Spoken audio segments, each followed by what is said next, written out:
You're right guys, it's Capgun Tom here and welcome to episode number 23 of Deploying Dortmund. Now I'm going to make the deal that I so often do with you guys. If you can get this video to over 1,000 likes before 7 PM tonight, I will upload another episode of Deploying Dortmund, and it does have a pretty cool inform signing in, so one that you do not want to miss out in.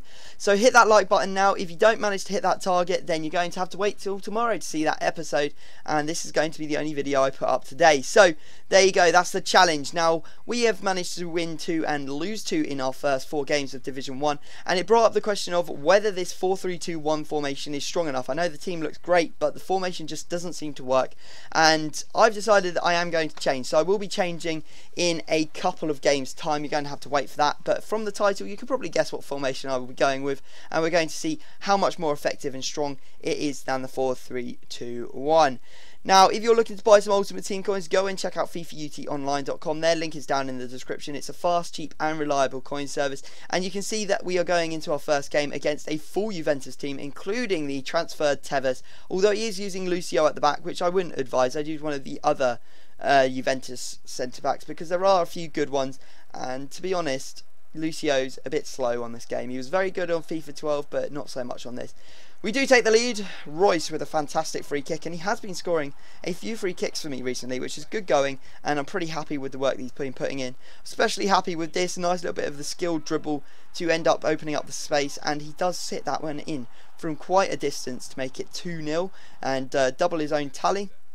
We then managed to get through in the 90th minute with Blazikowski. It was a pretty dodgy bit of goalkeeping from him, and we did punish him for it. So there you go, the 3-0 result, and a pretty good, time for the team. He rage quit out, and you're probably going to think, why will you change away from the 4-3-2-1? You've absolutely obliterated this guy. But on the overall balance, I don't think this team is good enough, so that is why we will be changing. So our next game is going to be against a 3-5-2, and it is the typical Bundesliga sweat team. However, it has Ben Arthur at right mid, and yeah, other than that, it's pretty much typical of what you'd expect from a Bundesliga sweat team. So he has got 5-star skills out on the right mid as well as on the left mid. Now we take the lead in fantastic style from Royce. Great scoop turn to open up the space, and another one of those long range shots. Gundogan actually scored a very similar goal to that a couple of episodes back, so if you missed that, go and check that out. But he basically immediately equalised for a corner. Naldo is just so tall and so strong that it was no surprise to see him climbing and scoring from that. He then took the lead through Royce. I don't know how he managed to head that one in. I think that he jumped through the back of one of my players to put that one into the back of the net, but nevertheless it is 2-1. We pull it back to 2-2. A great overlap from Piszczek there. Haven't seen him score for quite a while ever since we've changed this 4-3-2-1. He used to play at right mid, and he scored quite a lot of goals for us actually. I then put down my controller. Well, I didn't put it down. I got distracted by something on my computer, which is absolutely terrible play from me, immediately conceding. But I wasn't too concerned because I knew this guy wasn't all that good, and that we would probably eventually end up scoring a couple more goals. You can see the first one coming from Shiba on the 45th minute to make it 3-3. Really should have been 3-2 at this point, but I continue putting on the pressure, and a nice little chip ball through to Aubameyang, and Aubameyang does pass it across to Royce, who puts it into the back of the net in the 57th minute to give us the 4-3 victory. So it wasn't as easy as I thought it was going to be. Really shouldn't have conceded that one where I put the controller down, and I've become a little bit guilty of doing that at times recently, as you'll see in the next game, because it happens again. So anyway, we end up taking another 3 points. We've got 12 points from 6 games, which isn't too bad. It does give us a chance to win the title, and we are going to be switching formation now, and you can see that I'm buying up tons and tons of 5-2-2-1 cards to make our entire team a 5-2-2-1 formation. So that's the formation we're going to be running with from now, guys, and I hope that you can appreciate that it is the way I think we will play best, win the most games, and basically enjoy the series most. So there we go. It does lend itself, or this team does lend itself quite well to actually having the 5-2-2-1 formation used on it. Obviously, we keep our left forward Royce, we keep Blazikowski at right forward, and Lewandowski and Aubameyang at striker. But we then get the overlaps from Piszczek and probably Löw or Schmelzer, depending on who we go with.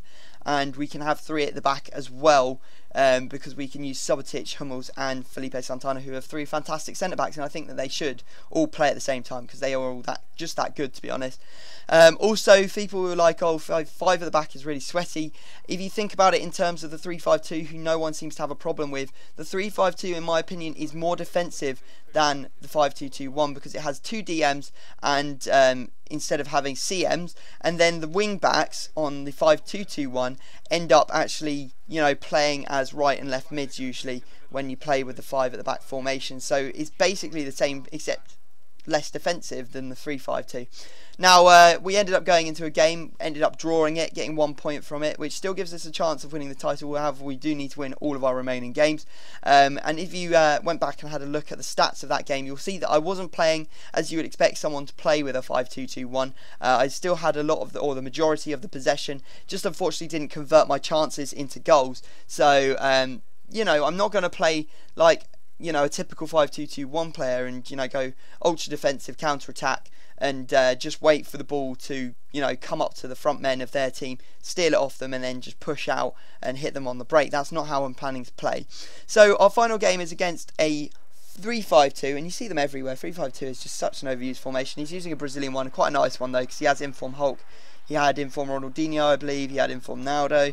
He had the inform Lucas playing at right mid, although he's using the left mid version of him. And we didn't take the lead until the 15th minute.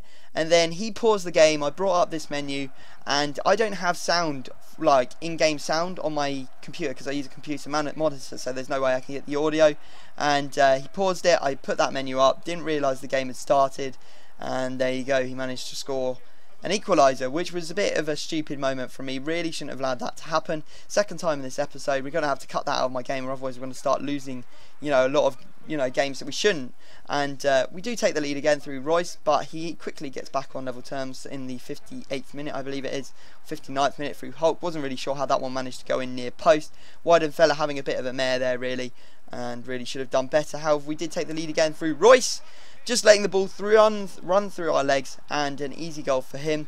And then we even managed to extend our advantage to 2 goals when we chipped it in to Royce. He flicks it over his head, somehow manages to take it down and pops it into the back of the net.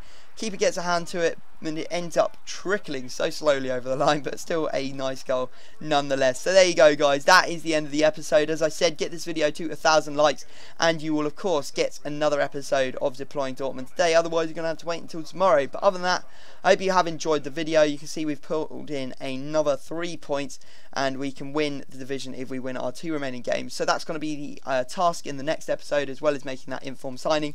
But I'm going to have to leave it there. I hope you've enjoyed the video, and I will see you all next time.